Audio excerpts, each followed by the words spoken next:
And in the interior spot, do you go all the way up to Christian Wilkins? So my wish list has changed. My wish list is try to get a top end receiver. If you can't, and it's crazy, I don't really want one. I truthfully don't need to give him snaps. You have Justin Shorter waiting in the wings. You have two other guys that are going to get a lot of playing time in Diggs and Shakir. Go get a low end guy. Go pick up whatever you think may be able to do something for you a little bit. Give Josh Reynolds a try. I don't mean to call him low end, but get a more low end type of guy, and then go get two rookies. Like seriously, get two rookies on a rookie deal with this loaded draft class, and then I'm pivoting my money. I'm literally pivoting my money to defensive tackle. I am merging what I thought they may pay a situation with Daquan Jones and Greg Gaines or something, and I'm doing whatever I can to score a top-end interior defensive lineman to pair. Is it DJ Reader? Is it you go all the way up to Christian Wilkins or Leonard Williams? That is what I do. That is my free agent current wish list, is getting a top interior D lineman to pair with that Oliver, because the interior pressure against these top-end quarterbacks with our linebacking core is what I think the Bills need to do. Especially if you can't get in touch with a higher end receiver, I'm going to put all my money that I've just saved by cutting some old players, and I'm going after a young interior defensive lineman. What are you thinking? And then I'm probably staying the par on the rest of our players, because I'm probably going to sink my money into like getting after these premier quarterbacks. So where are you at now with the changes to your wish list? Well, let's look. So, like you said, Drew Lock became Trubisky. Edwards is Edwards. I still like Deontay Foreman for that price, so I'm going to stay there.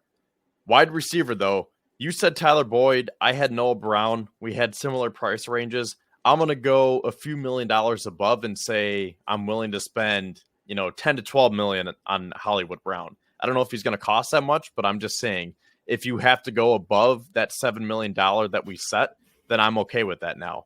Now, defensive tackle is interesting because I still think that I would want Daquan back along with Greg Gaines for those contracts, or those cap hits at least, because them together will still be a lot cheaper than someone like Christian Wilkins.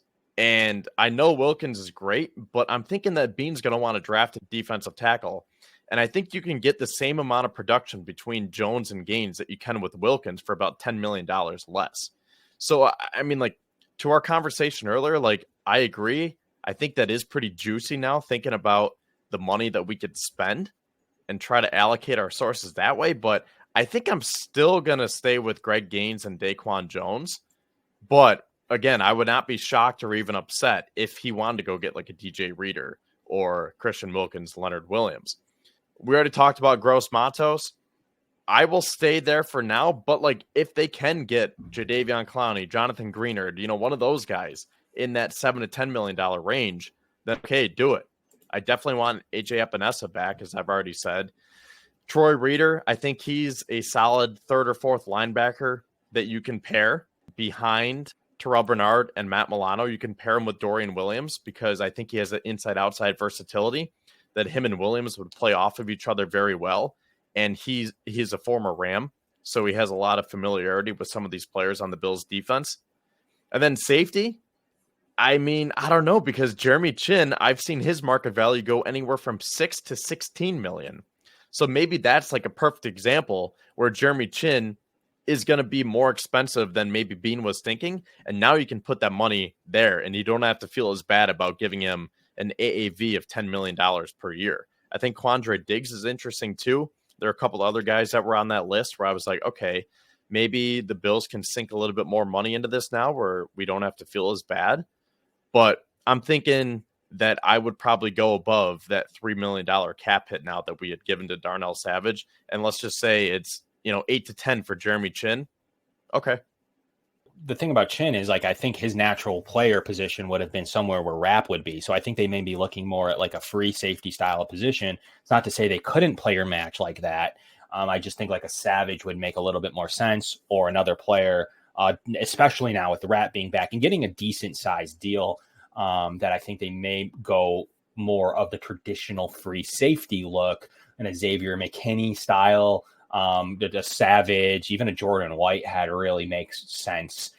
Geno Stone, there's a couple names there that could fit the bill for the Bills, depending on what they're looking for. But And I think, yeah, linebacker, absolutely. We have them adding Troy Reader, and I think that it's possible they'll entertain a draft pick there. Maybe it's the end of the third, as they've been doing for back-to-back seasons. But it's a position that the Bills need to think. But they have thought about it. They have Bernard and Dorian Williams, and as well as Balen Spector. So they have thought about it. They have sunk some rookie assets into it. All three of them being players that, look, you would have saw in the playoffs against Patrick Mahomes. You would have saw Spector had he not got hurt. So it's very they like those three young guys a whole lot. So they do have them in the pipeline. Do they add someone else? Maybe, but I think they more add like a Reader. But sure, nothing's going to stop them if they like a linebacker in the fourth or fifth.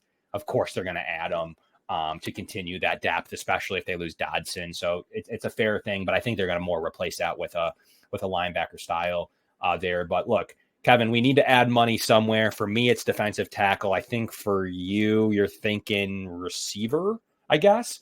Yeah, I think for me, it sounds like for you, you're willing to like put that money into a specific position, and I think I'm going to take that. Let's just say we have an extra $10 to $15 million that we didn't think that we're going to have, maybe even 10 to 20, and I'm going to spread that out between wide receiver, safety, and defensive line. So I don't want to go after like one specific player and say, oh, now we have an extra 20 million to go get Christian Wilkins.